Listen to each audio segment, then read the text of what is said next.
Hello दोस्तों, ये बात तो हम सब जानते हैं कि चीन और भारत के रिश्ते अच्छे नहीं रहते हैं। भारत और चीन की झड़प होती रहती है, लेकिन जब से भारत और चीन की झड़प हुई है तब से हम भारतीय चीख रहे हैं, चिल्ला रहे हैं कि बहिष्कार करो चाइना का। पर हम चिल्ला ही सकते हैं क्योंकि किसी चीज़ का बहिष्कार करने के लिए हमारे पास दूसरा ऑप्शन होना चाहिए, लेकिन हमारे पास कोई दूसरा ऑप्शन नहीं है क्योंकि चाइना ने हमारे भारतीय बाज़ारों पर अपना कब्ज़ा पूरी तरह से जमा लिया है। शायद हमारे भारत के अंदर कोई व्यक्ति ही ऐसा हो जिसके पास चाइना का प्रोडक्ट ना हो।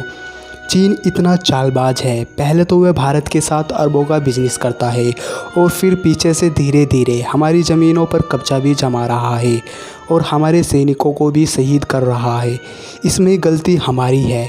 यह सुनने में थोड़ा बुरा लगेगा पर सच यही है क्योंकि हम हार्ड वर्क नहीं करते और एक दूसरे के लिए ईमानदार नहीं रहते। भारतीय कंपनियों को छोड़कर शंघाई की कंपनी आती है और दिल्ली मेरठ में रैपिड का ठेका ले जाती है। हम कैसे बहिष्कार करेंगे चीनियों का? शायद आप जिस फ़ोन में ये वीडियो देख रहे हैं हो सकता है वह भी चाइना की कंपनी का हो। आपका favourite game PUBG, call of duty, free fire ये सब चाइनीज़ है। यहाँ तक कि आप जिस टिकटॉक पर अपना पूरा दिन गुजार देते हैं वह भी एक चाइनीज़ है।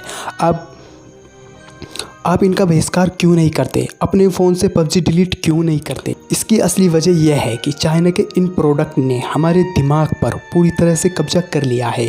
कैसे बहिष्कार करेंगे हम चीनियों का? चीनी multinational civil construction Shanghai tunnel engineering company limited SC ने भारतीय कंपनियों को पीछे छोड़कर दिल्ली मेरठ रैपिड ट्रांसिट का ठेका हासिल कर लिया है। इसके लिए 5 कंपनियों ने बोली लगाई थी, लेकिन सबसे कम 1126 करोड़ की बोली एसटीसी की थी।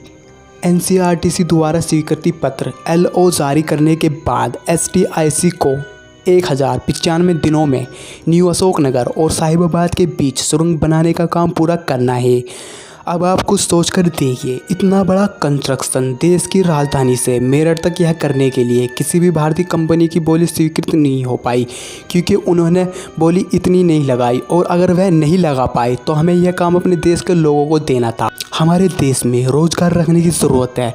जब हमारा भारत कोरोना वायरस से लड़ रहा है तो हमारी इकोनॉमी पूरी तरह से नीचे की ओर जा रही है और इस टाइम में ज़रूरत थी कि देश के लोगों को ही काम दिया जाए, लेकिन चीन जैसे देश हमारे देश में एंट्री पा रहा है और हमारे लोगों का रोज़गार छीन रहा है। पहले तो चीनियों ने मार्केट में चीनी सामान उतारे और अब हमारी कंस्ट्रक्शन कंपनियों के ऊपर हावी हो रहे हैं, और अगर हम जल्दी इस सिचुएशन पर नज़र नहीं डाली तो आने वाली स्थिति बहुत ज़्यादा ख़राब हो सकती है। तो दोस्तों आज के लिए इतना ही, और अगर वीडियो अच्छी लगी हो तो लाइक करना और हाँ, चैनल को भी सब्सक्राइब कर देना।